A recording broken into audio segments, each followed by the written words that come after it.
Assalamualaikum warahmatullahi wabarakatuh.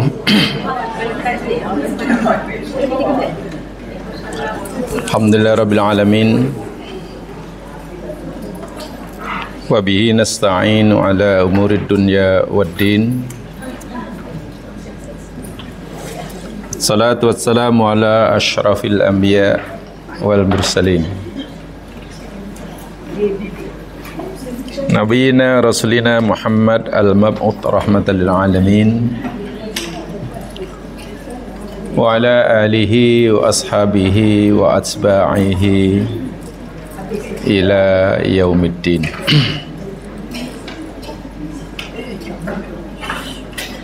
Raditu billahi wa rabba wa bil islami dina wa bi Muhammadin nabiyya wa rasulah. Allahumma asbahna ala fitratil Islam wa ala kalimatil ikhlas wa ala dini nabiyina Muhammadin sallallahu alaihi wasallam wa ala millati abina Ibrahim hanifan musliman wa ma kana minal musyrikin. Allahumma asbahna bika asbahna wa bika amsayna wa bika nahya wa bika namut wa ilaikan nusyur. Rabbi shrah li sadri wa yassir li amri wahlul 'uqdatam min lisani yafqahu qawli. Amin ya rabbal alamin.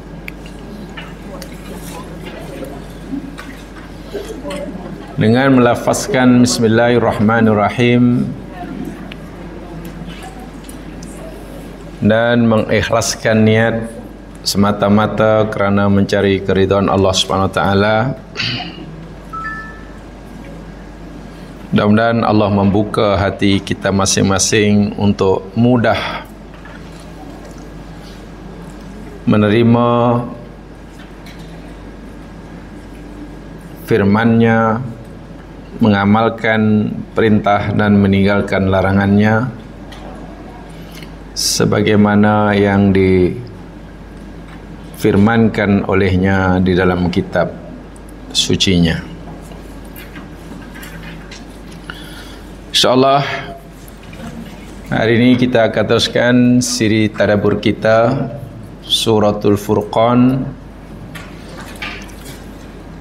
Dan hari ini kita akan pelajari sama insyaAllah ayat yang ke-76.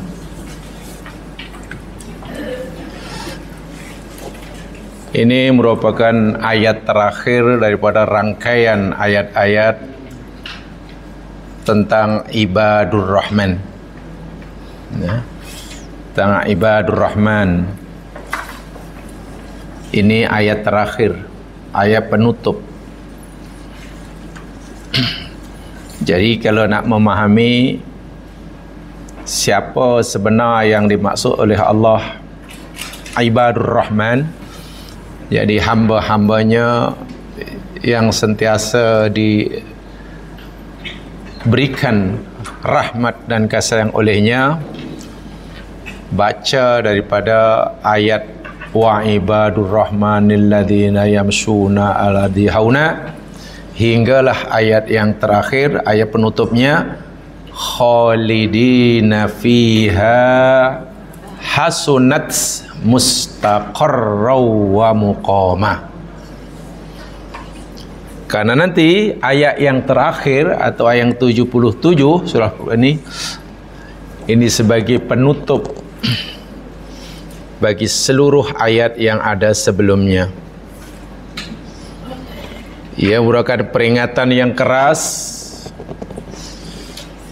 wa'id dan juga wa'dun azim dan juga wa'idun syadid. Itu nanti ayat terakhir berisikan janji yang sangat besar lagi agung daripada Allah sekaligus ia berisikan ancaman yang sangat keras lagi dahsyat darinya. Tapi sebelum itu, marilah kita semak bersama ayat yang ke-76.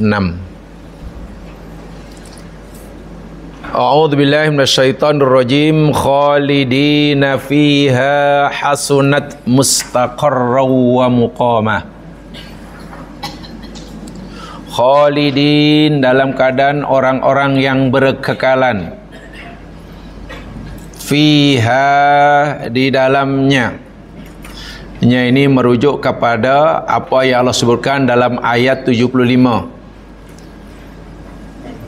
Mereka berkekalan di dalam ghurfah. Mereka terus-menerus mendapatkan tahiyat dan salam daripada Allah. Berapa lama mereka berada di dalam ghurfah? Berapa lama mereka terus mendapatkan tahiyat dan salam daripada Allah? Allah kata khalidin, berkekalan. Fiha dalamnya. Orang yang berkekalan terus menerus berada dalam ghurfah, yakni ad-darajah al-aliyah, darjah yang paling tinggi di surga, dan juga terus-menerus mendapatkan tahiyat dan salam daripada Allah, itulah hasunat mustaqarran wa muqaman. Hasunat telah baik ia, ini fi'il madhi. Saya terjemahkan harfiah terlebih dahulu. Hasunat telah baik ia. Hasan, hasan, ini fi'il madhi.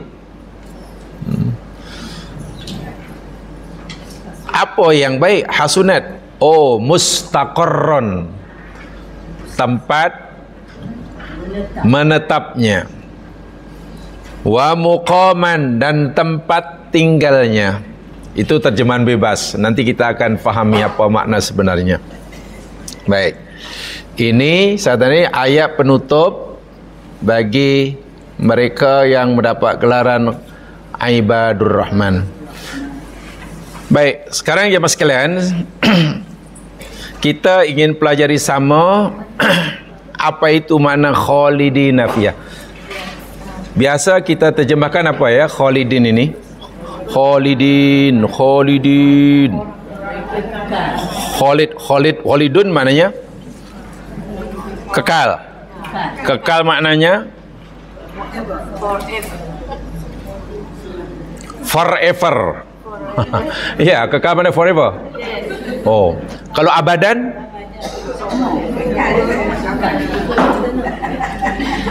Abadan? Abadi? Kekal juga.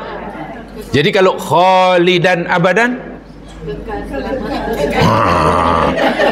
Lagi bingung Kalau khalidan abada, khalidan kekal, abadan kekal. Jadi kalau khalidan abadan? Wih, kekal.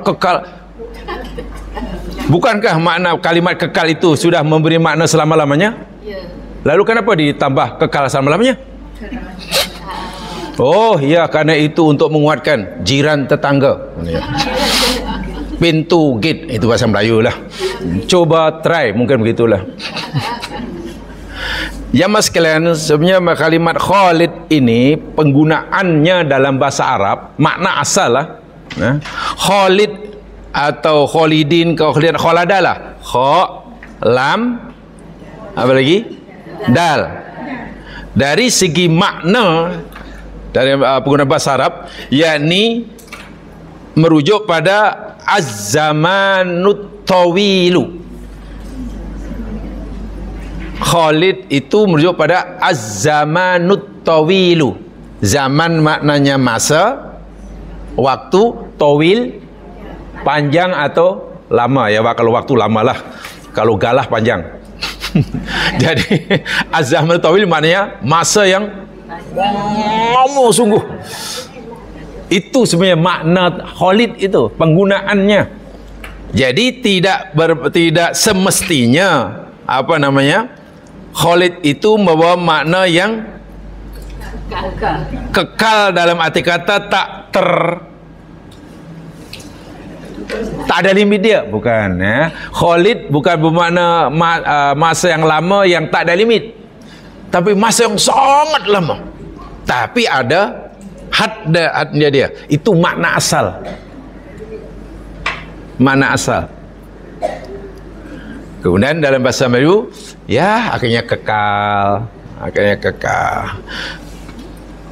Jadi ini memang susahnya begitu. Kalau kekal bahasa Melayu kan mana masa yang sangat lama, panjang, yang tak ada penghujungnya kan. Nah, itu kekal. Tapi Khalid dalam bahasa Arab tak begitu.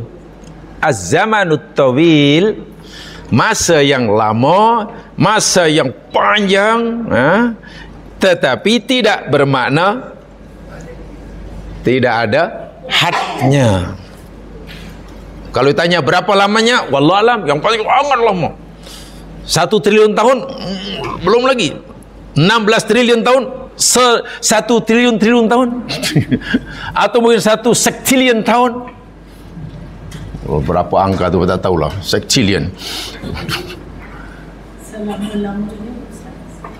Kalau selama-lamanya itu mana ada limit aja? Tak ada. Bukan begitu. Kalau mengenai bahasa Arab, masa yang lama, sangat lama, tapi itu makna khalada. Khalada. Bila itu ditambah dengan abadan, barulah tidak ada limit dia. La nihayah. Tidak ada penamat, tidak ada penghujung.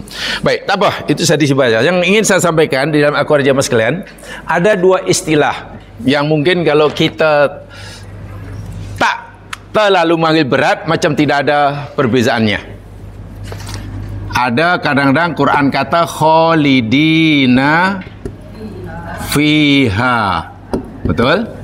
Kadang-kadang ini sahaja, contohnya ini khalidina fiha. Tapi dalam ayat yang lain, Allah kata khalidina fiha abadan. Coba kalau jamaah menterjemahkan dalam bahasa Melayu, yang ini apa artinya? Mereka orang-orang yang berkekal di dalamnya. Yang ini mereka orang-orang yang kekal di dalamnya. Coba apa makna kalimat ini? Coba kalau terjemah seperti itu lah. Nah, inilah Al-Quran penting untuk kita mengerti. Bila Allah gunakan kalimat khalidina fiha saja, tak ada abadan. Dan bila Allah menggunakan kalimat khalidina fiha abadan, untuk ahli surga pun ada, untuk ahli neraka pun ada. Ahli jannah ada, ahli nar pun ada. Allah sebutkan. Baik, kita lihat umpamanya khalidina fiha dan khalidina fi abadan untuk ahli jannah, oleh jannah. Coba jamaah lihat di dalam surah pertama, surah An-Nisa yang pertama. An-Nisa ayat yang ke-57.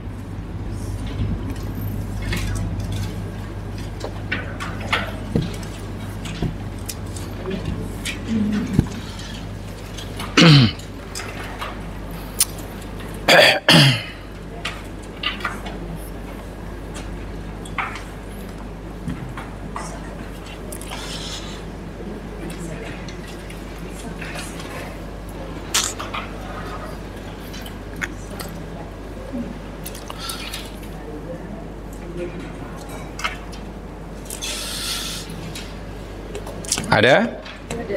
An-Nisa ayat dulu, dan Al-Bayyinat, bayyinah, surah Lam Yakunil, surah Lam Yakunil.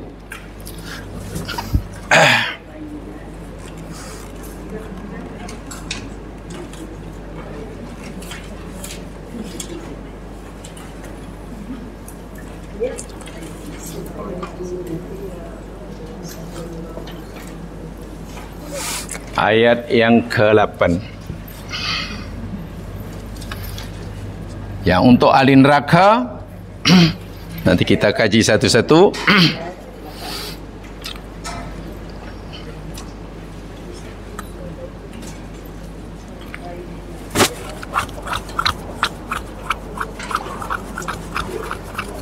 Al-Bayyinah ayat 6. Lain cerita mah. Lain lah. Tadi cerita Cane, ni cerita boom. Jadi lain. Lain tajuk. Al-Ahzab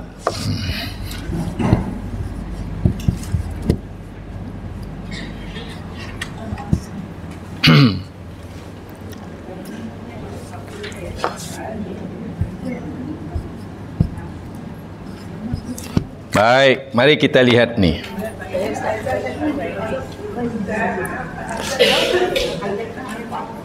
Mari kita lihat terlebih dahulu. Pertama, untuk ahli surga.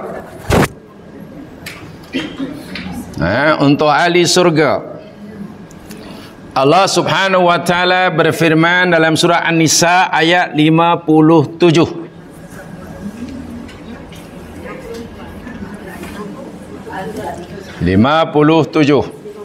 Betul? Bunyinya apa bunyinya? 57 An-Nisa.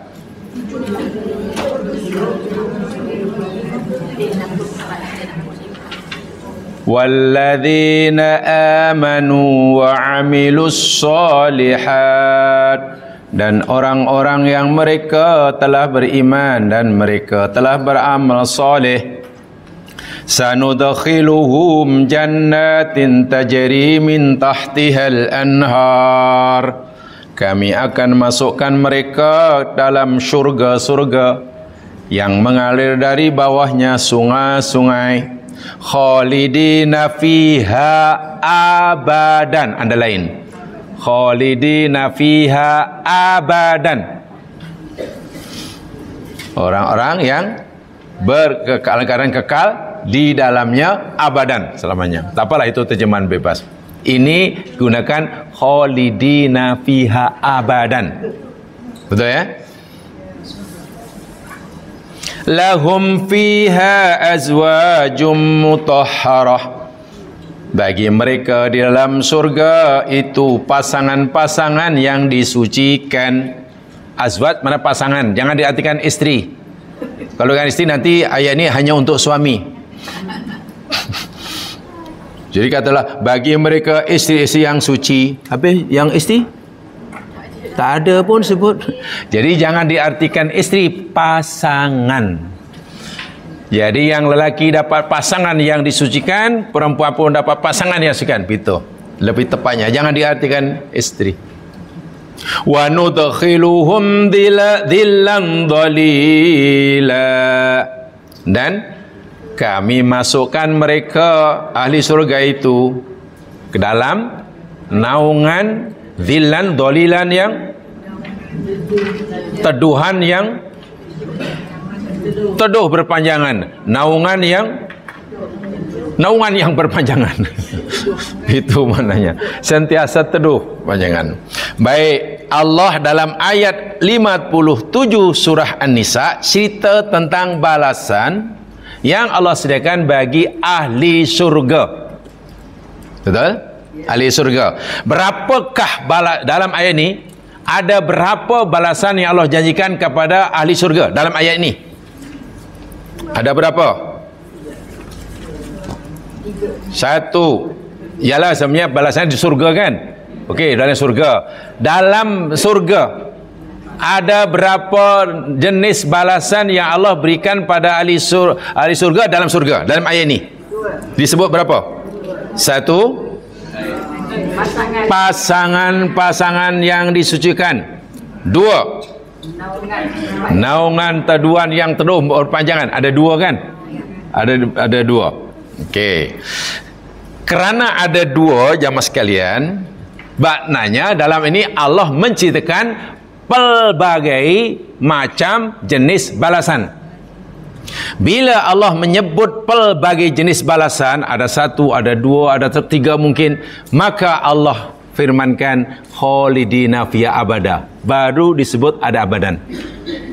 Tapi kalau Allah tidak menceritakan jenis-jenis balasannya, Allah hanya mengatakan mereka masuk surga, mereka masuk neraka,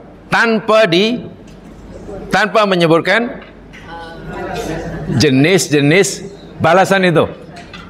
Hanya orang kafir masuk neraka, tapi tak sebut jenis-jenis siksa dalam neraka, tak disebut. Orang mukmin masuk surga, tapi tak disebutkan jenis nikmat-nikmat surga.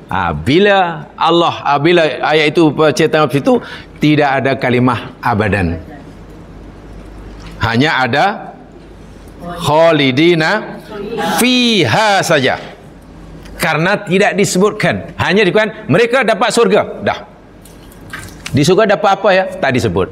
Tapi ayat ini mereka dapat surga. Apa yang di surga mereka dapat? Oh, pasangan yang ni. Oh, naungan. Mungkin dalam ayat disebut, oh, gelang emas. Oh, minuman disebut.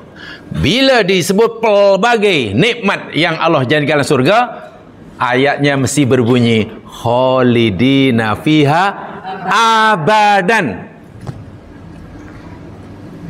Faham ya? Ada abadan. Contoh yang kedua, surah Al-Bayyinah ayat 8.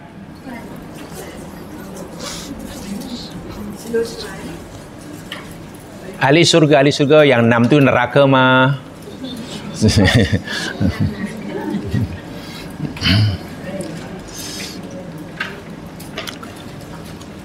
Coba kita lihat surah Al-Bayyinat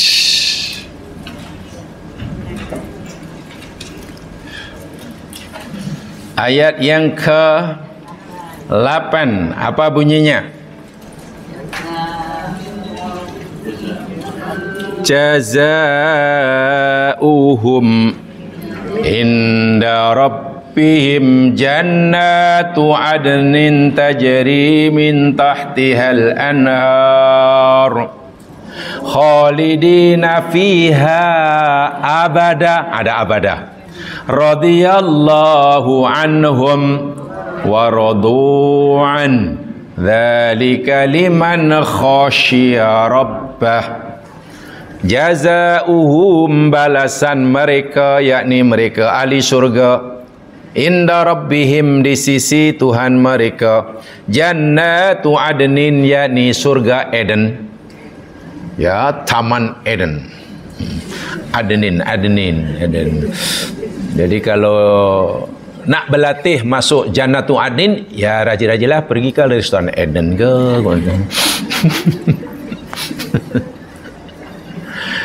Tajri min tahtihal anhar, di dalam surga Eden itu mengalir dari bawahnya sungai-sungai. Allah kata khalidina fiha abada. Mereka dalam keadaan berkekalan di dalamnya abadan. Kenapa ada abadan? Karena Allah sebutkan perincian balasan itu. Apa nikmat yang Allah sebut buat mereka yang layak masuk Jannatul Adn dalam ayat ini? Dalam ayat ini, nikmat apa yang Allah sebut? Yalah, surga itu nikmat, tapi apakah jenis nikmat? Contoh nikmat yang Allah sediakan buat mereka di Jannatul Adn dalam ayat ini. Radiyallahu anhum wa radu, disebut tu Allah ridha mereka, ridwanullah alaihim. Allah ridha mereka dan kerana mereka pun ridha Allah. Nah, bila nikmat surga disebut oleh Allah, dijelaskan oleh Allah, diperincikan oleh Allah, maka kalimat ayatnya mesti ditambah dengan abadan. Tapi jika Allah tak sebutkan nikmat-nikmat yang Allah sediakan buat mereka di surga, tidak ada kalimah abadan. Allah hanya kata orang mukmin masuk surga, dah itu aja. Nikmat tadi disebut. Nikmat disebut. Dan itu jamaah boleh lihat contohnya. Lihat surah An-Nisa ayat 11. Coba lihat surah An-Nisa ayat 11.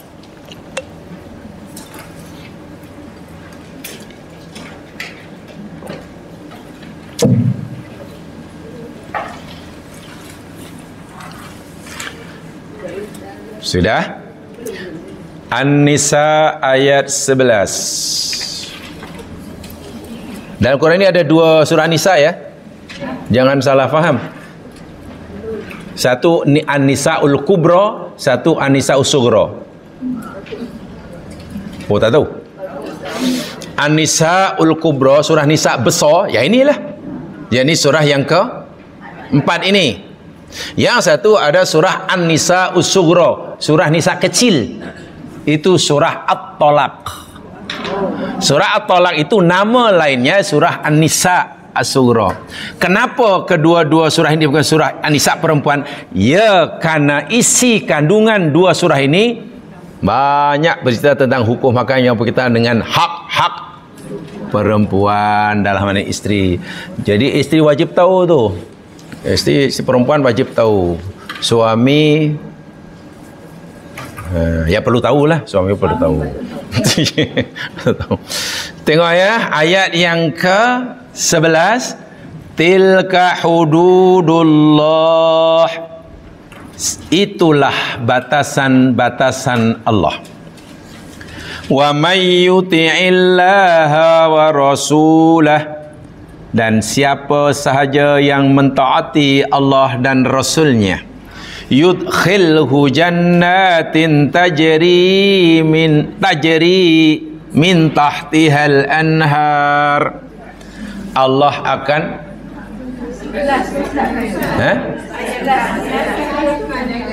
11 lain. Okey, kalau begitu bukan ayat 11. Tengok ya, silap kutip kot. Patutlah nuhin aja.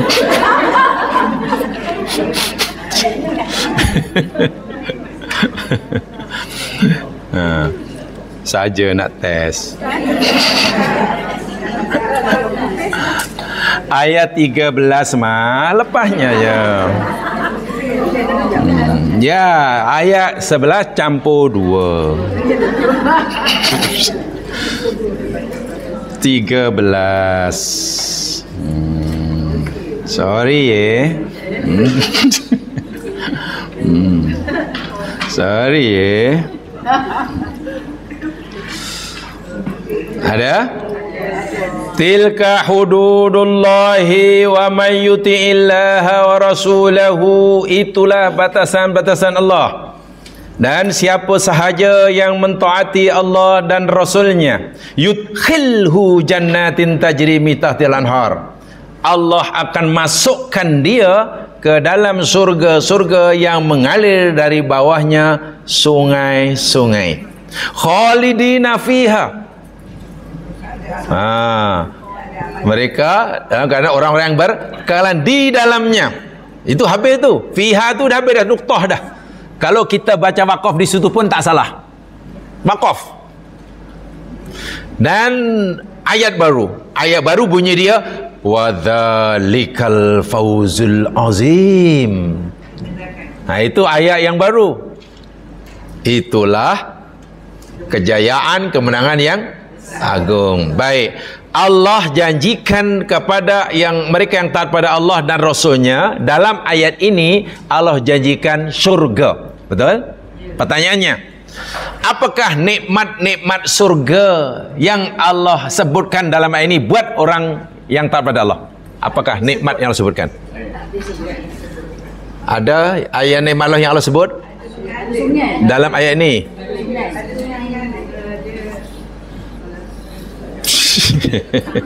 Tidak ada. Tidak ada. Mereka, Allah hanya beritahu, aku akan masukkan mereka dalam surga, dan setiap Allah sebut surga pastilah mengalir di bawahnya ayo. Itu pasti. Itu dah memang dah macam tu. Dalam surga yang mengalir dari bawahnya ayo. Derah ke hulu, dari hulu ke hilir. Hulu ke hilir. Tidak disebut. Tak disebut mereka dapat makanan ke, minuman ke, pasangan hidup ke, katil-katil yang tinggi ke. Tak disebut. Karena Allah hanya menyebut mereka dapat surga. Nuktah. Maka tidak ada kalimah abadan. Betul? Jadi kalau Allah kata orang-orang mukmin mereka dapat surga, itu saja. Dan tak disebutkan contoh-contoh nikmat yang ada di surga buat mereka, kalimat abadan tidak ada.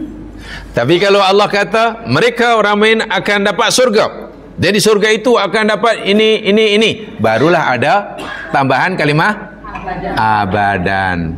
Faham di sini? Boleh difahami? Faham? Faham? Faham? Faham? Faham ke? Bukan Selangor ke? Nah, ini ahli surga. Sekarang kita lihat yang ahli neraka. Adakah juga seperti itu? Pertama, marilah kita lihat di dalam surah Al-Bayyinah ayat 6. Untuk ahli neraka, iaitu tadi oleh surga selesai dah.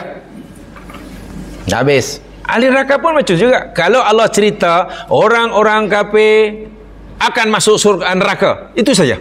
Dan Allah tak sebutkan jenis-jenis siksa yang ada dalam neraka buat mereka. Agak-agak ada abadan atau tidak? Kalau Allah hanya menyebut orang kafir akan masuk neraka, dah itu saja. Allah tak sebutkan contoh siksa dalam neraka buat mereka. Agak-agak nanti ada kalimah abadan atau tidak? Ada? Tak ada. Alhamdulillah. Mana faham tu? Dah faham tu. Lihat ayatnya, ayat ke-6 surah Al-Bayyinah.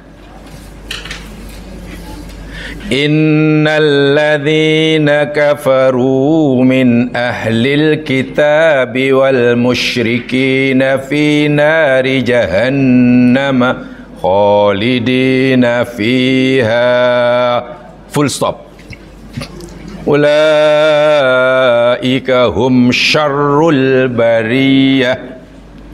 Sesungguhnya orang-orang kafir daripada golongan ahli kitab dan orang-orang kafir daripada kumpulan orang musyrik, fi nari jahannam, mereka akan berada di dalam jahanam. Itu saja. Tak disebut jahanam tu macam mana apinya, apa makanannya, apa minumannya, tak disebut. Hanya sebut mereka dapat jahanam. Sebab itu kalimat selepasnya khalidina fiha. Ada abadan? Kalau jamaah faham ini, kaidah ini, nanti baca Quran insya-Allah, ada abadan ke tidak? Tak perlu. Syaratnya faham artinya. Oh, ayat ini hanya cerita adanya balasan, tak disebut perincian contoh-contoh balasan tersebut. Jangan bubuh abadan. Pas, insya-Allah betul. Karena memang begitu kaidahnya. Tak ada kan apa contoh siksa dalam neraka jahanam? Tak ada. Sebab itu tak ada abadan. Orang-orang itu merekalah seburuk-buruk bariyah. Apa makna bariyah? Apa makna bariyah di situ? Ada syarrul bariyah, ada khairul bariyah. Bariyahnya, bariyah. Khairun kita tahu baik, syarrun buruk. Bariyah daripada kalimat apa nih agaknya bariyah ni ya? Barrun. Apa makna barrun? Apa makna bahrun? Bahrun laut, barrun daratan. Barrun itu darat, daratan. Lawannya bahrun. Jadi bariyah maknanya makhluk darat. Makhluk Allah yang bergerak, yang hidupnya di daratan, itu namanya bariyah. Lalu bariyah itu siapa kalau begitu? Siapa? Manusia. Lagi? Makhluk Allah yang bergerak, yang hidupnya di daratan. Manusia. Ada lagi?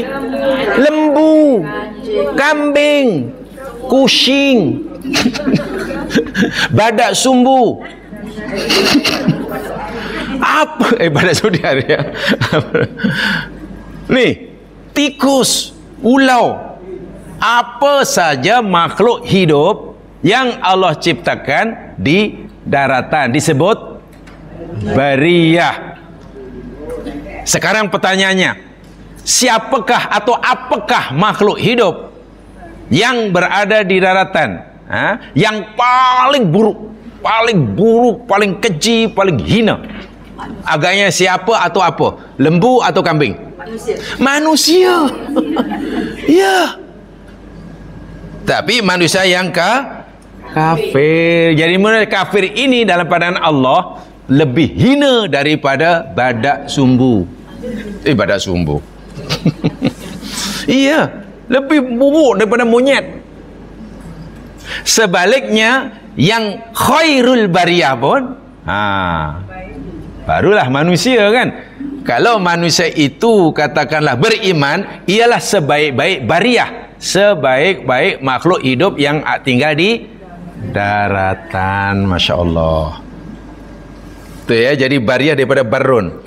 Baik, di sini tidak ada abadan. Kita tahu sebabnya. Apa sebabnya? Kenapa tidak ada abadan? Tak ada kholina abadan? Ya, kerana Allah tak perincikan. Allah tak bagi contoh apa siksa dalam jahanam tu. Allah hanya kata mereka masuk jahanam. Itu sahaja. Berbeza jika Allah sebutkan contoh-contoh siksa yang ada dalam neraka. Kalau Allah sebutkan contoh-contoh siksa, dirincikan siksa dalam neraka, pasti Allah akan tambah kalimah abadan. Lihat ayatnya, Al-Ahzab surah 33. Surah 33 ayat 64 dan 65. Faham betul-betul ya? Ini kajian. Jadi ini kaidah. Kalau jamaah kita pegang ini, kita dapat satu. Katalah kita baca ayat, situ ada kholidin, nanti pada abadan, tidak. Kena fahami ayat sebenarnya itu cerita apa tu. Kalau Allah hanya cerita balasan aja, tak ada rinciannya, tak ada contohnya, jangan bubuh abadan. Jadi kita boleh agak sangat cermat bahasa Al-Quran ni. Jadi sebuah abadan ke tak sebuah abadan, ada tujuan, ada hikmahnya. Baik, dalam surah Al-Ahzab surah yang ke-33 ayat 64 dan 65 sudah jumpa? Innallaha la'anal kafirina wa'adda lahum sa'ira. Sesungguhnya Allah la'ana, telah melaknat al-kafirin, orang-orang kafir. Wa a'adda, dan Allah telah menyediakan lahum, bagi mereka orang-orang kafir itu, sa'ira. Apa sa'ira? Ya, api neraka yang menyala-nyala. Baik, pertanyaannya, ada berapa jenis siksa yang Allah ancamkan pada orang kafir dalam ayat ini? Dalam ayat ini ada berapa jenis balasan siksa yang Allah ancamkan kepada orang kafir dalam ayat ini? Tengok ayatnya. Kalau tengok ayat pun tak nampak, kalau tak tengok ayat lagilah memang blur habis. Ada berapa? 2. Satu apa? Apakah laknat itu bukan siksa? Laknat itu dah siksa paling dahsyat ya mas sekalian. Allah ancam orang kafir pertama dengan laknat. Apa itu laknat? Laknat bahasa Arab. Apa bahasa Arabnya? Ya, laknat itu maknanya ba'idun minar rahmah. Orang yang dilaknat oleh Allah, mana orang yang dijauhkan oleh Allah daripada rahmatnya. Maknanya orang itu sikit pun tidak akan mendapatkan belas kasihan daripada Allah. Wa'iyadzubillah. Itu satu siksanya ya. Yang kedua apa? Neraka bukan hanya masuk neraka ya. Neraka itu yang apinya menyala-nyala. Agak-agak karena Allah menyebutkan siksa yang Allah tinggal orang kafir itu, dalam ini ada dua. Nanti ada kalimat abadan atau tidak? Ada atau tidak? Ada. Itu ayat selepasnya. Tapi susah-susah cari semuanya tu. Khalidina fiha abada. Masya Allah. Jadi jangan dibuang abadannya karena dah disebut. Khalidina fiha abada. Tak cukup dua, ada lagi tiga siksanya. La yajiduna waliyya wala nasira. Apa tu? Mereka tidak mendapatkan walian, pelindung yang melindungi, wala nasiran, dan tidak juga mendapatkan. Bila orang dalam keadaan kesusahan, dalam keadaan disiksa, tapi tak ada siapa yang boleh melindunginya daripada siksa, dan tidak ada siapa yang boleh menolongnya, menyelamatkannya daripada siksa, itu siksa atau bukan? Orang sakit itu siksa kan? Tak ada doktor yang mau melawat. Jangankan doktor pakar, minta maaf, doktor kuda pun tak nak lawat dia. Tak ada orang jaga, siksa tak? Double dah lah sakitnya itu. Siksa, tak ada orang menolong. Allahu Akbar. Dia aksiden, tercampak dalam longkang, itu dah siksa dah. Tak ada orang datang menolongnya. So dalam hal ini ada berapa ni? Ayat 64 dan 65. Ada berapa jenis siksa yang Allah ancamkan pada orang kafir? 4 jemaah sekalian. Oh, masih tak nampak. Itu ayatnya nampak tu. Kalau tak tengok ayat lagi tak tahulah. Kan ada 4. Pertama, mereka dapat laknat. Kedua, masuk neraka yang apinya menyala-nyala. Ketiga, dalam keadaan susah itu mereka tak ada siapa yang melindunginya. Yang keempat, tak ada menolong. Karena disebutkan 4, dirinci siksanya, pasti ayatnya ada abadan. Contohnya ini, khalidina fiha abada. Masya Allah. Sudah nampak sekarang?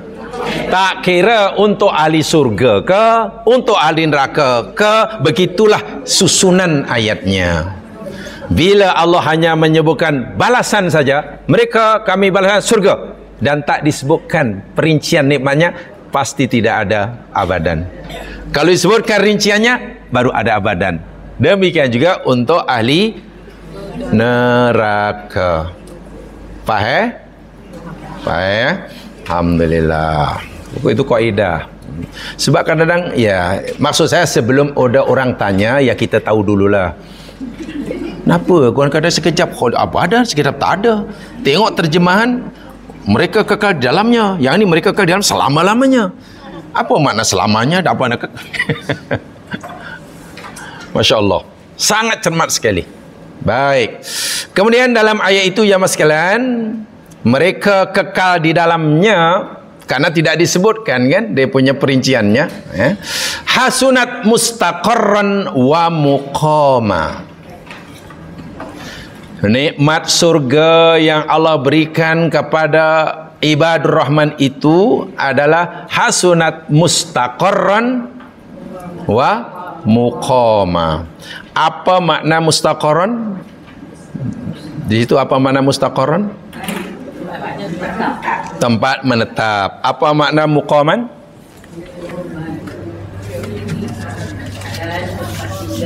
Dan tempat tinggal. Apa beza antara tempat menetap dan tempat tinggal?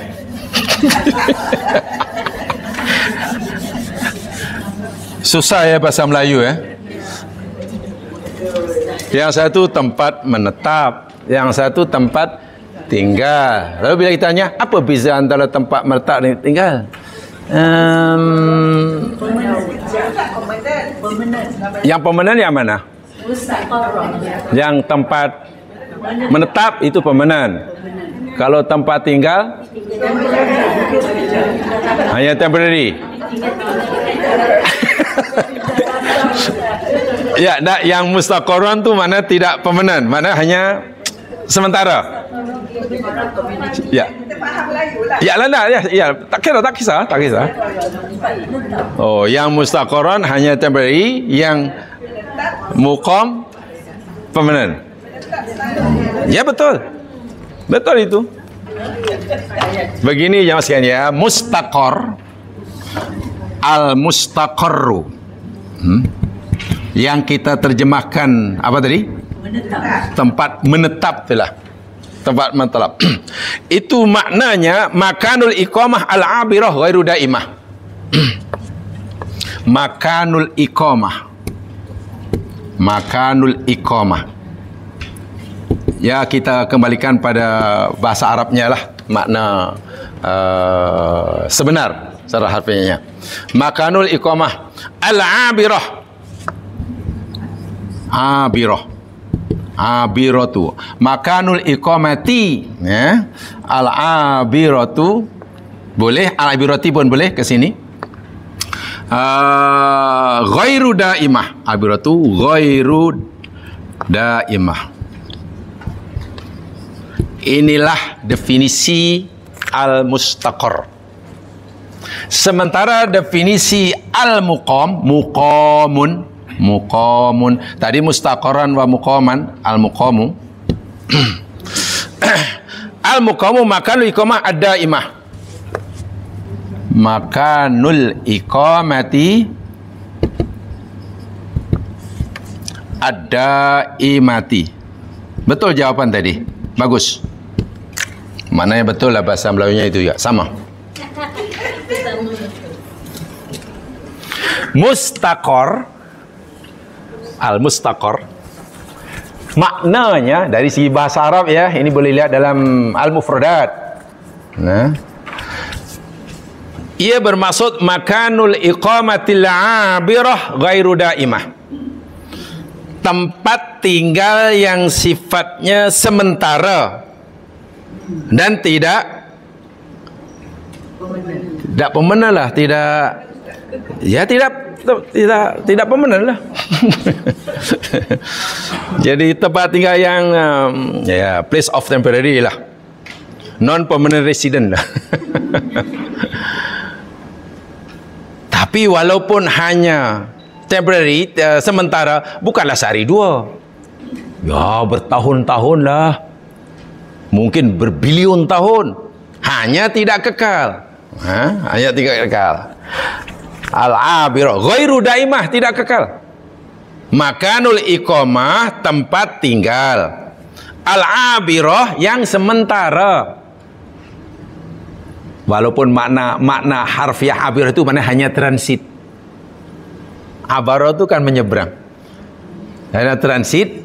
Ghairu daimah, tidak kekal. Itu mustaqar. Sementara muqam, makanul iqamah ad-daimah, yakni tempat tinggal yang kekal, yang permanen, tak akan tukar-tukar, tak akan pindah randah. Kalau orang katalah tinggal, kalau di dunia pasti, di dunia ada tak kebanyakan rumah di dunia tempat tinggal kita ni mustaqar atau muqam? Di dunia tempat kita di dunia, rumah yang jamaah tinggal itulah, itu kira mustaqar atau muqam? Muqam. Di dunia sekarang ini ada tinggal situ, ada rumah situ, ada banglo sana, ada apartemen ini, ada kondo sana. Dah tunggu, itu kira mustaqarrun atau muqamun? Mustaqamun atau mustaqar mah mana tetap.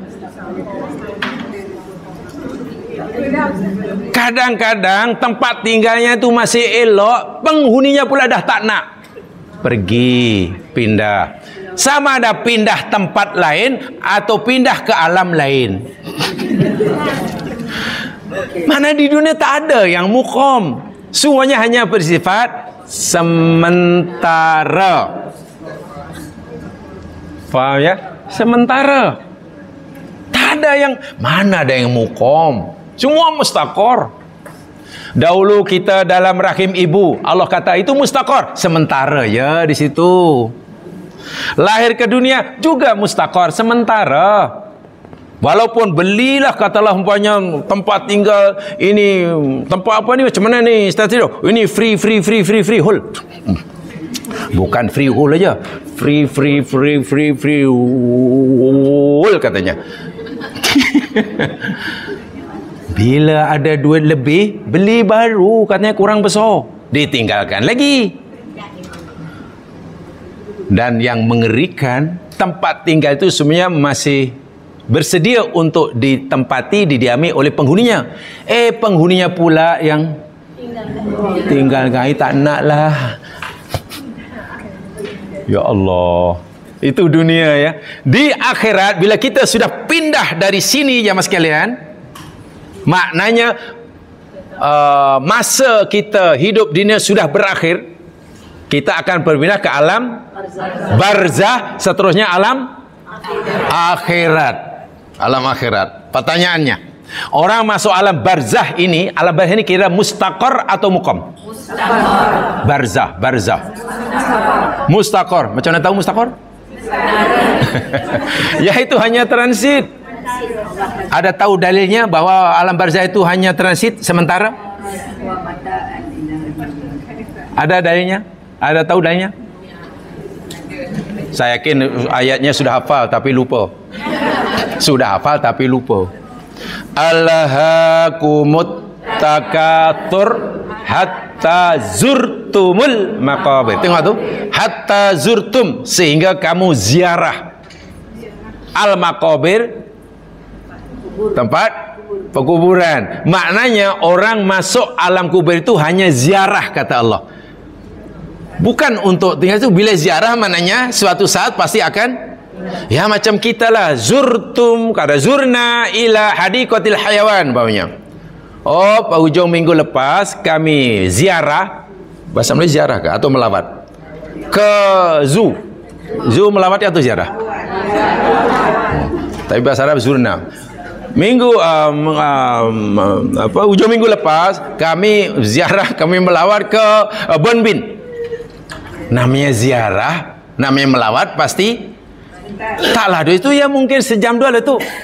Nah, alam kubur macam juga, masuk sekejap, lepas itu walaupun sekejap saya kata tadi, tidaklah sehari dua, mungkin sudah ada yang berbilion tahun, kita tak tahu berapa lama di alam barzah. Yang pasti selagi belum tiba masa Allah bangkitkan, semua manusia ada alam, sehingga alam barzah sifatnya hanya sementara, dan mata kata tidak selamanya. Situ alam barzah disebut mustaqarrun. Ada faham? Ada faham. Ya, takkan pergi Bonbin selama-lamanya. Tahu Bonbin tu? Kebun binatang mah. Zoo. Zoo nanti bahasa Melayu ke bahasa Inggeris ya? Zoo. Apa bahasa Melayunya? Ya, zoo bahasa Melayunya apa? Itu bahasa orang putih. Taman hewan. Bahasa Arabnya hadiqatul hayawan. Hadiqah itu taman, hayawan itu hayawan. Jadi orang Arab hadiqatul hayawan.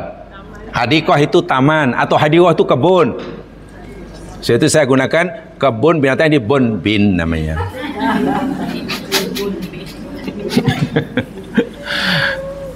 Bermakna orang-orang mukmin yang ibadur Rahman, selepas tidak lagi berada di sini, ia akan pindah ke alam barzah. Alam barzah tadi apa? Mustaqar atau muqam?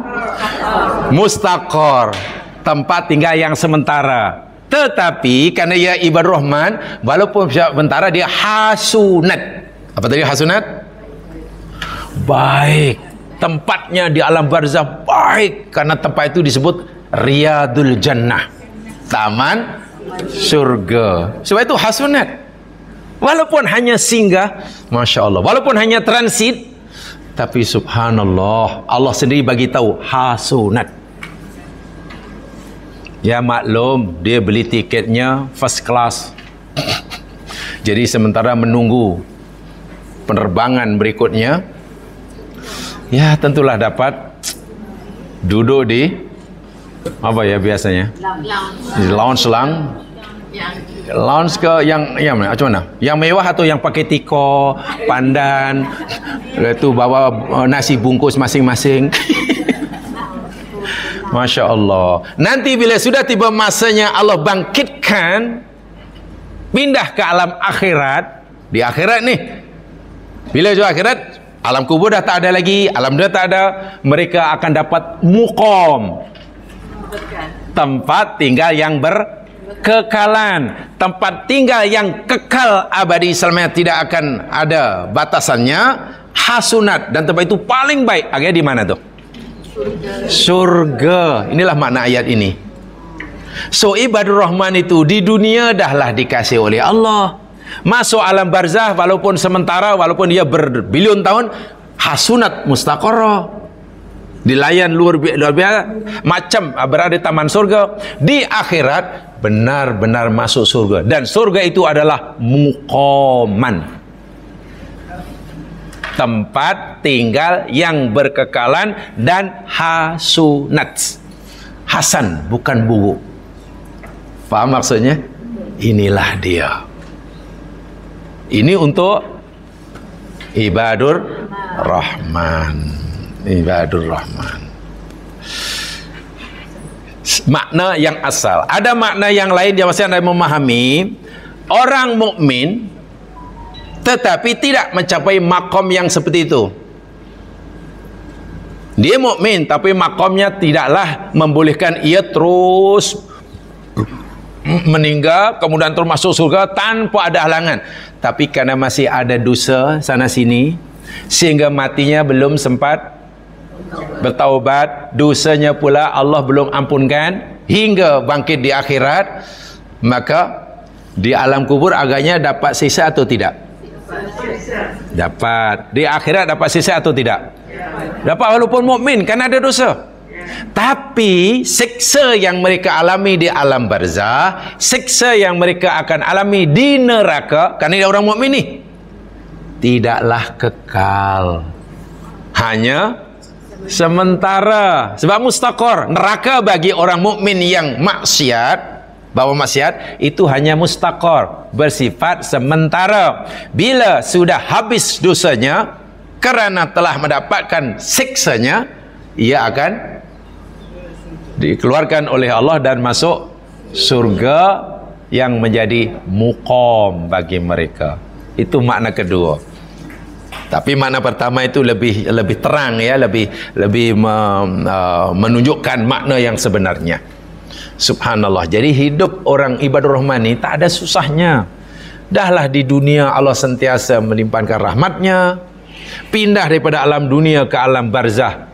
Walaupun alam barzah itu sangat mengerikan bagi orang kafir, tapi bagi orang ibadur rahman itu mustaqor yang menyenangkan. Sebab Nabi kata alam barzah ini imma sama ada ia raudun min riyadil jannah, salah satu daripada taman surga, atau khufratun min khufarin niran, jurang api neraka. Ibadur rahman berada dalam raudatul jannah, taman surga, bukan surga, taman surga.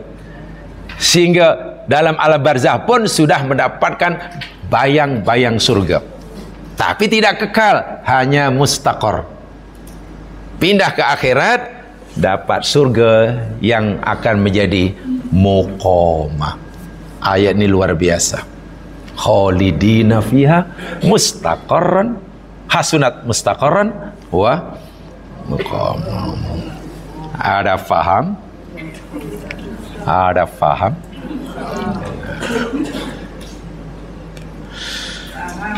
Oke, sekarang kita kaji ayat penutupnya. Mudah-mudahan harap-harap sodaqalhul atim hari ini. Tapi kalau tengok ayat terakhir ini lagi panjang lah uraiannya. Kalau kita tadabur lah. Kalau jamaah ingin tadabur, ayat terakhir ini sangat panjang sebenarnya uraiannya. Sangat panjang. Tapi tak boleh panjang sangat ya. Nanti tak habis-habis. Kalau hanya tafsir ya mungkin ya biasa aja lah. Qul ma ya'ba'u bikum rabbi laula du'aukum faqad kadzdzabtum fasawfa yakunu lizama. Qul ma tidak. Ya'ba'u ya itu dia. Jadi ya'ba'u dia mempedulikan, ia memperhatikan. Bikum akan kamu, Rabbi oleh Tuhanku. Muhammad, beritahu pada umatmu bahwa Tuhanku, yakni Allah Subhanahu wa taala, tidak lagi mempedulikan kamu, tak kisah tentang kamu, tak ambil berat tentang kamu. Kamu tidak ada nilainya sama sekali dalam pandangan Tuhanku. Laula doa hukum. Apa tu? Laula, kalau tidak kerana.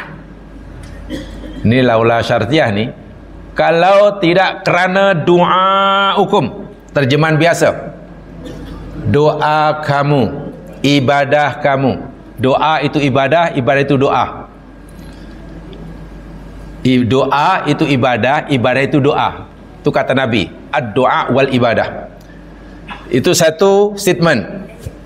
Statement yang kedua, faqad kadzdzabtum, maka sungguh kamu telah mendustakan apa yang datang daripada aku, kata Allah. Apa yang aku cakap pada kamu, kamu tak percaya, kamu mengingkarinya, kamu mendustakannya. Akibat pendustaan yang kamu lakukan, fasaufa yakunu lizama, maka kelak akan, saufa itu kelak akan, yakunu adalah ia, lizaman sesuatu yang pasti. Maknanya azab yang Allah janjikan pada kamu pasti akan menimpa kamu oleh sebab kamu mendustakan. Jadi ada dua statement dalam ini. Pertama, Allah memberitahu, kalaulah bukan kerana ibadah kamu kepada aku, kata Allah, kalaulah bukan kerana doa kamu kepada aku, kata Allah, Allah kata, aku tak peduli langsung pada kamu, aku tak kisah, langsung tak ambil berat. Bahasa kita, kalau bahasa kita lah, Allah mungkin kata, aku tak nak tengok muka kamu, macam itulah. Nyam. Begitu sekali keras ni amaran dia masih lain. Mafhumnya, kalau kita mau Allah memperhatikan kita, Allah mengambil berat kita, Allah membantu kita, sarannya apa kalau ikut ayat ini? Rajin-rajin berdoa atau ibadah. Berdoa di sini maknanya ibadah ya. Ibadah itu maknanya doa. Doa jangan hanya diartikan Allahumma. Ya, ini yang saya katakan panjang tu. Kenapa? Saya pernah telah menyampaikan dan sekarang pun masih sampaikan, tapi di bilik yang lain. Tajuknya satu aja. Ad-doa wal ibadah. Doa itu adalah, semalam sudah masuk siri yang ke-17, tapi belum habis. Tajuknya sama. Itu yang saya kata sangat panjang tu. Doa rupanya tidak sebagaimana yang kita fahami, sangat sederhana, angkat tangan, Allahumma ya Allah panjangkan umur, murah rezeki, amin. Bukan. Itu terlalu sederhana. Nabi kata doa itu ibadah, ibadah itu doa. Bayangkan. Dan tujuan Allah menciptakan kita untuk apa? Ibadah kan? Wa ma khalaqtul jinna wal insa illa liya'budun. Tujuan penciptaan kita ini untuk ibadah. Ibadah itu doa, doa itu ibadah. Kata Rasul dalam hadis sahih. Jadi sangat panjang. Karena memang saya katakan kelah itu memang kajian, jadi ya satu tajuk kalau boleh sampai habis. Ya, sudah 17 siri tapi tak habis-habis. Tak habis-habis. Yang maksudnya boleh mengikuti itu walaupun tak datang. Sebab saya tengok ada, bukan ada YouTube, ada apa tu? FB ke apa? FB ya, Facebook ya. Sebab saya ini tidak aktif dalam sosmed, saya tak reti. Saya hanya ada WhatsApp saya sampai sekarang. Yang lain tak reti. Bukan tak reti, malas, tak ikut. Saya pikir, kenapa orang suka mendedahkan dirinya untuk diatur orang? Kalau jamaah masuk dalam itu, hidup zaman ini diatur oleh orang. Kita terpaksa merespon itu. Jadi umur kita habis untuk itu. Wahal umur terlalu singkat untuk melayan benda-benda yang itu. Sehingga perkara yang sepatutnya yang perlu bagi kita tak, karena kita jawab lagi.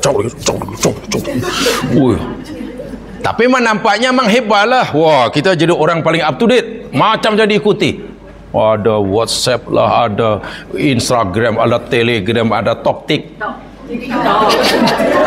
Ada TokTik lah, ada TokTiktok. Maksudnya ada TokTiktok. Ada lagi. Coba kalau semua dan hari dia tengok itu, tak habis-habis. Masa kita habis je mas sekalian. Habis. Itu belum lagi bila posting kita pula direspon orang dan kita tak suka. Oh, balas lagi. Kawan balas lagi. Kalau suka pun balas. Wal asri, demi masa, demi waktu, semua manusia rugi. Rugi, tak ada yang untung. Kenapa kita menjerumuskan diri kita? Sebab itu kalau tak mustahak, jangan terlalu aktif. Maksudnya jangan menjadi hamba sosmed. Apa sosmed? Sosial media. Jangan jadi hamba medsos. Media sosial. Itu adik-beradik lah. Sosmed ke medsos ke sama. Ya terpulang kalau pandai memanfaatkannya. Sebab tujuan kita dicipta untuk ibadah. Ibadah itu doa. Nabi kata ad-doa wal ibadah. Hakikat doa itu sama dengan hakikat ibadah. Lubbul ubudiyah. Dan itu, sebab itu saya kata, kalaulah bukan karena doa kamu kepada aku, kata Allah, kalaulah bukan karena ibadah kamu kepada aku, kamu ni tak ada nilainya dalam pandangan aku. Aku tak peduli, aku tak kisah, aku tak. Dan teruskan sendiri bahasa yang kasarnya. Nak cakap pun, apa ni cakap, nak tengok pun, Masya Allah, betapa hinanya orang diperlakukan oleh Allah seperti itu. Bermakna nilai seseorang insan dalam pandangan Allah itu terletak pada seberapa kuat, seberapa banyak ia beribadah kepada Allah, berdoa pada Allah. Doa dalam arti kata ibadah ya, bukan doa Allahumma tadi, ya Allah berilah kejayaan kepada cucu hambamu menjadi Johan lompah galah, karena dia tadika jadi juara per jam, juara satu lompah galah satu kaki. Wah, itu pun mohon pada Allah. Kadang-kadang takkan benda seremeh itu kita, ya Allah pastikan cucu hambamu berjuara sukan lompat galah ketinggian satu kaki. Allahu Akbar walillahil hamd. Ya, itu makna dia. Ya ba'u. Tadi terjemahnya apa ya ba'u? Jamaah sekalian, ya ba'u ni apa 3 hurufnya ya? 3 huruf saja. Root word-nya Ain, Ba, Hamzah. Ini 3 hurufnya. Ain, Ba, Hamzah. Fi'il madilah ba'a ya ba'u. Maknanya sama dengan Sa, Qaf, Lam.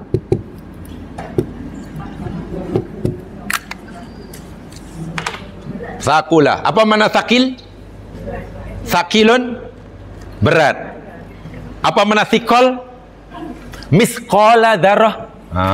Faman ya'mal mithqala, apa nama mithqal? Dan siapa saja yang melakukan kebaikan walaupun hanya mithqala dzarrah, seberat. Jadi mithqal itu timbangan berat lah. Ukuran berat 1 gram, 2 kilogram, 1 apa lagi? 1 tan. Itu namanya thiqal. Abun. Jadi Allah kata, sebetulnya pandang kamu ni langsung tak ada thiqal, tak ada timbang. Kalau ditimbangkan, dari timbang kosong nilai kamu. Kalau bukan karena ibadah kamu.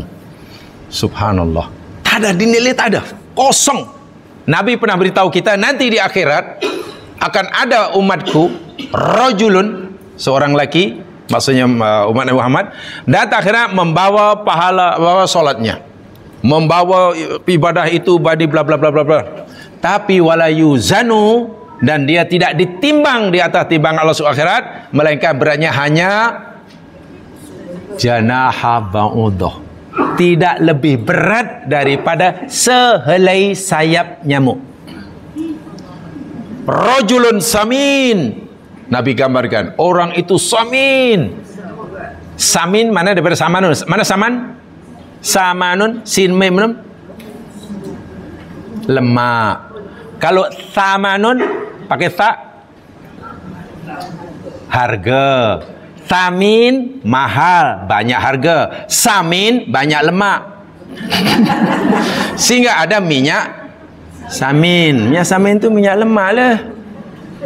Orang ini Nabi kata rajulun samin, orang yang sangat gemuk, banyak lemak, besar lah. Menunjukkan amal ibadahnya banyak, sangat banyak. Tapi selepas ditimbang oleh Allah, kan di akhirat ada timbangannya, mizan. Rupanya sikol dia, berat dia tidak lebih berat pada sehelai sayap nyamuk. Berapa gram sayap nyamuk? Selai bukan 2. Ya Allah ya Tuhanku, makna tak ada nilai dia. Itu orang yang beribadah tapi ibadahnya ditolak, terbatal. Bagaimana jika orang langsung tidak menyembah Allah? Ada timbangannya? Tak ada beratnya, kosong, maya bau. Allah datang, kamu ni apa langsung tak ada ini. Walaupun di dunia mungkin pernah mendapat hadiah Nobel apa namanya, dunia mengiktiraf, tapi bila orang tu tidak ada doa hukum, kamu tak sembah aku, kamu tak patah aku, kosong. Walaupun dunia mengangkat kamu menjadi orang yang berjasa besar. Ini ayat yang satu, amaran yang sangat keras, sekaligus janji Allah yang sangat agung. Ayu akhbara Allah Ta'ala annahu la yubali wa la yabu bi ghairi haula. Bahwasanya Allah beritahu dalam ayat ini, Allah tak kisah, tak peduli langsung, tak ambil berat langsung, tak pandang langsung kepada orang-orang ini, kalau tidak kerana ibadah mereka kepada Allah. Artinya yang membolehkan kita ni ada nilai di sisi Allah, yakni ibadah kita. Itulah ketaatan kita kepada Allah, doa kita kepadanya. Tanpa itu mayak bau. Kata Imam Sarawi, bada'an tahaddasal haqqu tabaraka ta'ala an ibadur rahman. Selepas Allah cerita tentang ibadur rahman dan sifat-sifatnya serta balasan yang Allah berikan kepada mereka hingga ayat yang ke-76 tadi. Ayat ini memberitahu bahwasanya Allah Allah memandang hambanya tidak ada nilai sama sekali, tidak perhatikan pada mereka sama sekali kalau bukan karena ibadahnya. Iyyakum antadunnu annallaha sayubali bikum. Jangan sekali-kali kamu berfikir bahwa Allah akan memperhatikan kamu, bahwa Allah akan mengambil berat tentang kamu, bahwa Allah akan menolong kamu. Li'annallaha la yubali illa bi ibadihi alladziina abadu haqqal ibadah. Karena Allah hanya akan mengambil berat menolong mereka hamba-hambanya yang menyembahnya dengan sesungguh-sungguhnya. Tak kiralah bangsa orang apa jangan orang Arab ke, bukan Arab ke, orang dahulu ke, orang sekarang ke, berkulit putih ke, sawo matang ke, ciku masak ke, serupa. Putih ke, kuning ke, ciku masak sama aja. Ciku masak tu sawo matang mah. Bahasa Melayunya ciku masak, bahasa Jawanya sawo matang. Sawo matang tu bahasa Jawa, bahasa Melayu ciku masak.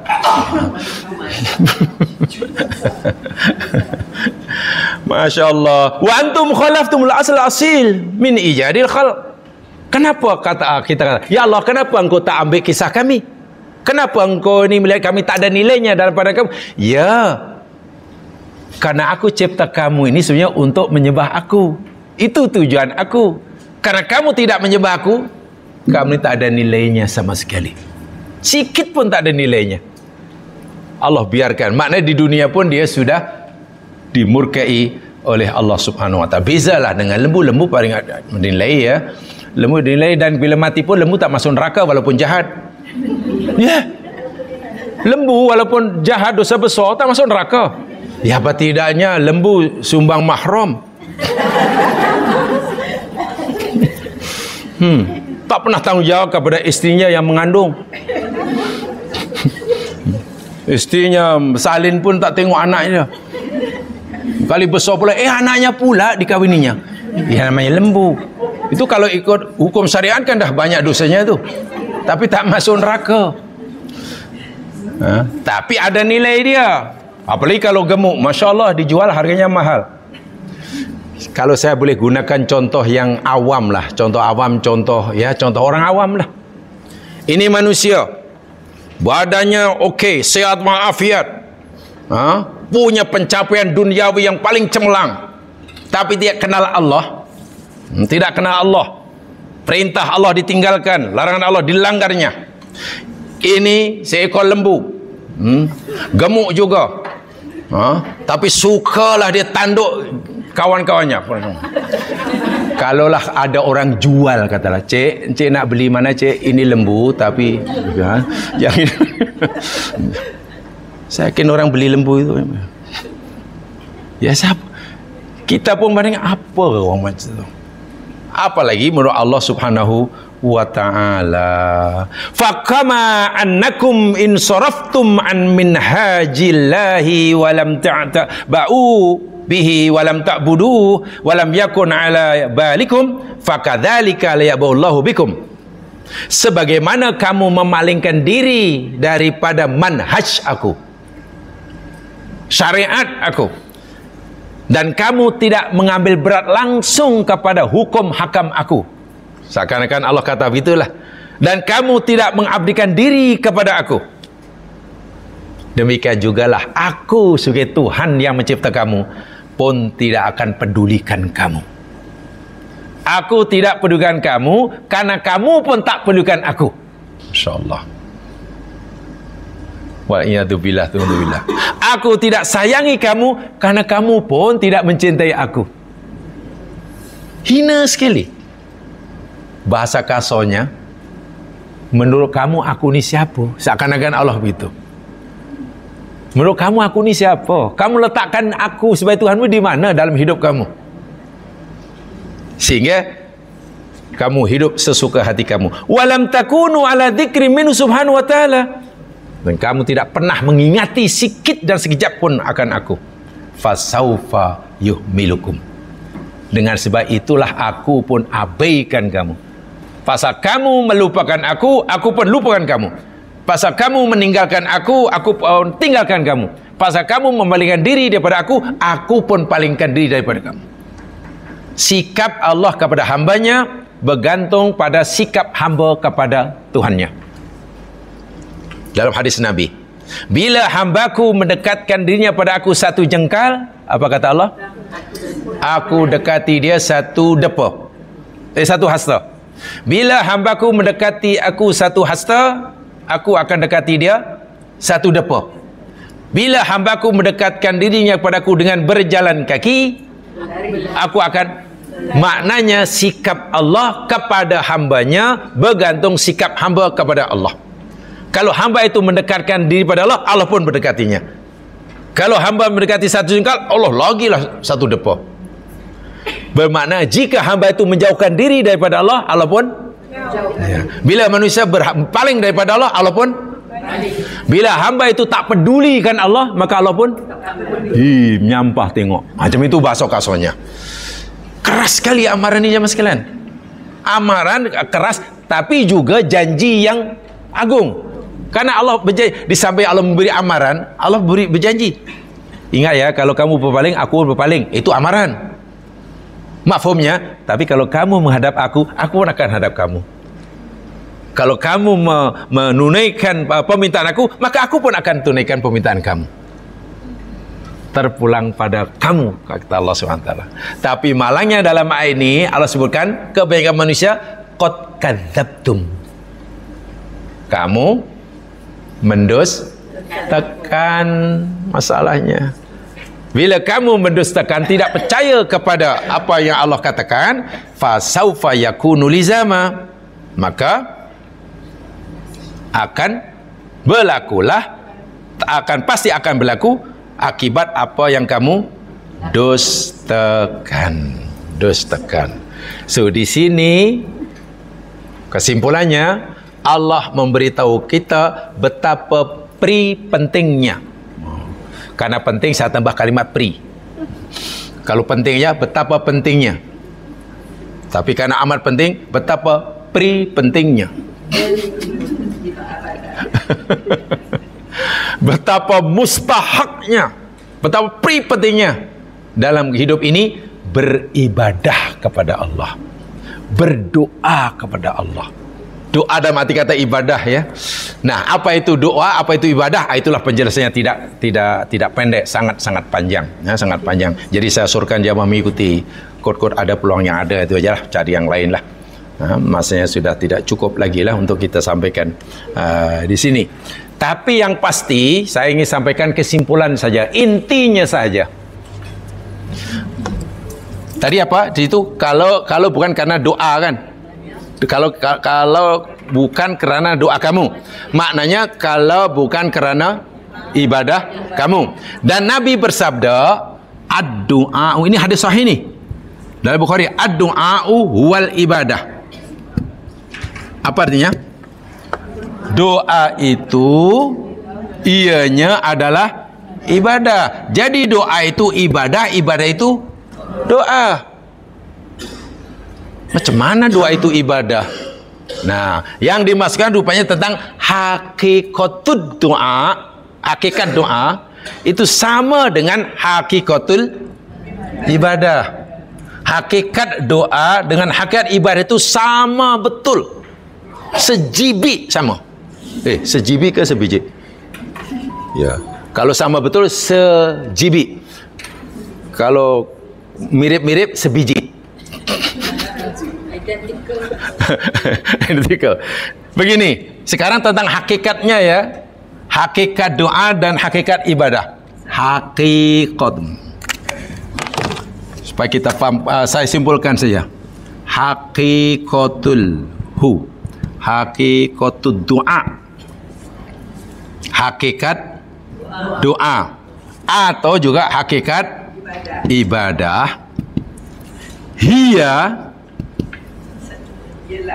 adalah dia, ini dia, izharud, dahulu pernah saya katakan, izharud du'fi,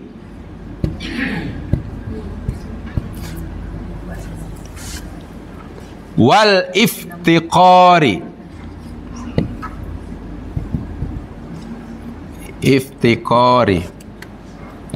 ilallah. Ringkasnya seperti ini saja. Doa itu adalah ibadah, kata Nabi. Maknanya ibadah itu adalah doa. Sama betul. Sama dari segi mana? Sama dari segi hakikatnya. Hakikat doa dengan hakikat ibadah itu sama.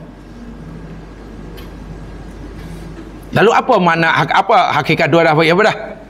Izharud du'fi wal iftiqari ilallah. Ini yang paling ringkas, ya. Izharud du'fi, bukan ikhfa, ya. Jangan izhar mana lawan ikhfa, bukan. Itu izhar apa? Itu safawi ke izhar apa? Apa kena mengena dengan tajwid? Apa nama izhar? Izhar maknanya malah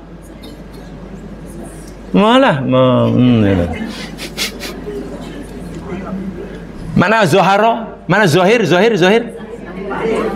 nampak. Zahir itu nampak. Jadi izhar maknanya menampakkan, menzahirkan. Itu ajalah. Izhar itu maknanya menzahirkan. Ad-du'fi, kelemahan diri. Du'fun, dhaif, kelemahan diri. Wal iftiqar, iftiqar maknanya berhajat, memerlukan. Fakir, berhajat atau memerlukan, bahkan ilallah, kepada Allah. Itulah hakikat doa. Bila kita berdoa pada Allah atau bila kita beribadah pada Allah, pastikan dalam diri kita ni, dalam hati kita ni, tanamkan sedalam-dalamnya, kita sedang menzahirkan kelemahan diri kita.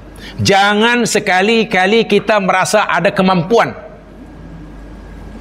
Kalau dalam bahasa yang lebih mudah, tanamkan betul-betul, camkan betul-betul makna sebenar ucapan la haula wala quwwata. Itu apa maknanya tu? La haula, tidak ada daya sikit pun, wala quwwata, dan tidak ada kekuatan sikit pun, illa billah. Maknanya kalau saya katalah boleh menggerakkan jari saya, ini bukan pasal saya kuat, saya tidak punya daya apa-apa. Saya mampu gerak ini kerana pertolongan Allah. Saya boleh bercakap kerana Dia. Saya boleh melihat kerana Dia. Sehingga saya tidak boleh mengklaim, oh ini tengok, saya sehat, saya sehat. Semalam baru check up. Doktor kata, wih, macam umur 17 tahun. Kalau setakat itu sombong. Merasa dirinya kuat. Sedangkan hakikatnya kita ni la haula wala, lemah selama-lamanya. Dalam bahasa Arab Allah kata antumul fuqara ilallah. Kamu fakir. Fuqara maknanya fakir, jamak daripada fakir. Fakir maknanya fakirlah. Begini jamaah sekalian ya, bahasa ini memang unik sekali lah. Fakirun yang kita zaman fakir adalah daripada kalimah fakroh. Fakofro. Fakofro. Tambah tak jadi fakrotun. Fakroh makna asalnya tulang belakang. Ni backbone ni. Fakroh tu backbone. Sehingga fakir makna harfiahnya orang yang tidak punya tulang belakang. Sekarang macam mana? Ini dari segi makna sebenar. Kalau orang tak punya tulang belakang, macam mana agaknya hidupnya? Boleh jalan? Tak boleh. Boleh makan? Boleh bergerak? Tulang belakang tak ada. Jangankan tulang belakang tak ada, baru slip disc. Itu pun baru satu disc. Itu pun dah tak. Tak boleh. Sekarang bayangkan manusia dicipta oleh Allah, tulang belakang tidak ada. Apa yang boleh buat? Duduk tak boleh, gerak tak boleh, makan kena suap pun. Itu kalau hidup lah. Sebab kalau tulang belakang tak ada, mungkin dah tak hidup lah. Ya, tak hidup kan macam mana tulang belakang tak ada boleh hidup. Sedangkan otak kita, melalui batang otak kita, melalui brainstem kita, bersam cantum dengan tulang belakang, penuh dengan jaringan-jaringan saraf yang mengawal seluruh tubuh kita, dikawal oleh otak kita. Tiba-tiba laluannya putih. Itu makna fakir. Bermakna segala-gala apa yang kita perlukan itu kita tak mampu nak mewujudkannya, melainkan tanpa pertolongan Allah. Itu mana la haula quwata. Dan rasa itu hendaklah kita zahirkan.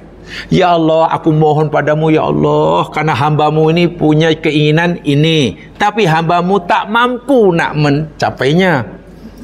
Hambamu ini ingin ya Allah solat, tapi hambamu ini la haula wala quwata illa billah. Tolong ya Allah beri hamba kemampuan. Contoh yang mudah.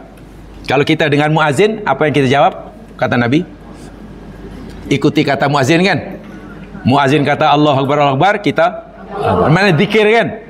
Muadzin zikir itu. Tapi bila muazin kata hayya 'alas shalah al falah, Nabi suruh kata pasal apa kena tukar?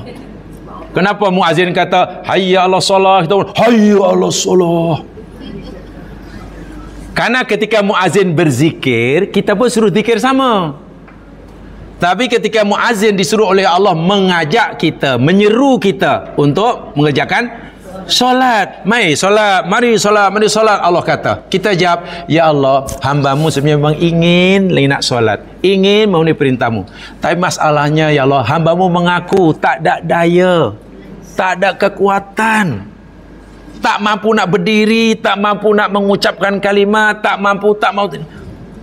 kecuali karena kita zahirkan itu, kesadaran itu, dan nanti bila Allah terima, ya hambaku, kamu telah mengakui kelemahan dirimu, kamu telah menzahirkan kelemahan dirimu, dan kamu telah menzahirkan, mengemukakan iftikor kamu kepada aku. Sekarang aku bagi kamu kekuatan. Kakimu boleh kuat untuk berdiri, pinggangmu boleh kamu bengkokkan, tanganmu boleh kamu angkat. Itu semua adalah billah.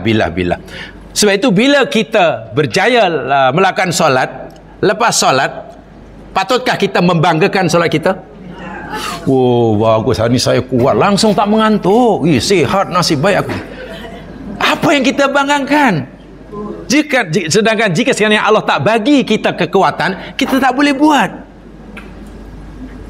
Sehingga orang yang benar-benar menghayati iftikar ini, doa ini, la haula wala quwwata illa billah ini, tidak akan ujub selama-lamanya. Ujub itu kan orang memandang kagum dengan amalnya kan, merasa itu perbuatannya, sehingga ia mengklaim, oh ini saya punya, ini. Wahal apa yang kita buat? Tanpa bantuan Allah, la haula wala quwwata billah, kita tidak punya tulang belakang. Itulah hakikat doa, itulah hakikat ibadah. Sebab itu kalau kita berdoa, pastikan itu kita resapkan dalam hati. Jangan kita merasa mampu bila berdoa. Maaflah, contoh, kalau kita berdoa pada Allah minta tambahan ilmu, jangan kita merasa dah pandai. Ya Allah, ya Tuhanku, Rabbi zidni ilma. Ya Allah, tambahkanlah ya Allah ilmu pada hamba-Mu ni ya Allah. Bila Engkau tambahkan ilmu pada hamba ya Allah, hamba-Mu akan bersyukur ya Allah. Tapi kalau Engkau tak tambahkan pun tak apa, sekarang hamba-Mu ni sudah profesor. Apakah benda lah doa macam itu? Ya Allah, tambahkanlah rezeki ya Allah, hamba-Mu minta tambah rezeki ya Allah. Jika Kau tambahkan, hamba-Mu akan beramal soleh ya Allah, akan terima kasih. Tapi jika Kau tak tambahkan pun tak apa, sebenarnya hamba-Mu simpanan masih ada. Masya Allah. Kenapa tiba-tiba kita tidak merasa lemah? Kenapa kita merasa mampu, merasa kaya? Inilah menjadi penghalang ibadah kita pada Allah. Orang yang langsung tidak memerlukan Allah, memang Allah tak akan peduli lah. Tapi kalau orang yang hanya setengah-setengah perlukan Allah, tapi tak apa ya Allah, kalau Engkau tak kabulkan pun tak apalah.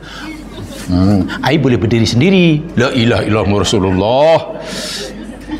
Ingat, hakikat doa yakni izharud du'fi wal iftikari ilallah. Itulah nilai kita di hadapan Allah. Kalau kita mampu menzahirkan itu, merasakan itu, membuktikan itu, nilai kita di sisi Allah sangat tinggi. Tapi kalau kosong, ini kita tidak dapat zahirkan, tak berikan, ya kosonglah nilainya.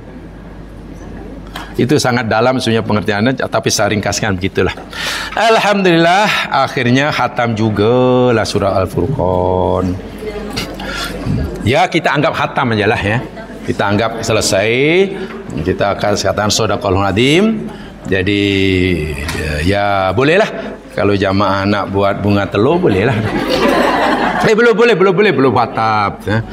InsyaAllah nanti kita akan sambung surah apa nih Bari? Lupa saya. Al-Mulk insyaAllah ya. Masyaallah. Ya, tak kira sikit-sikit asal berterusan. Afdalul a'mali adwamuha wa in qalla, kata Nabi.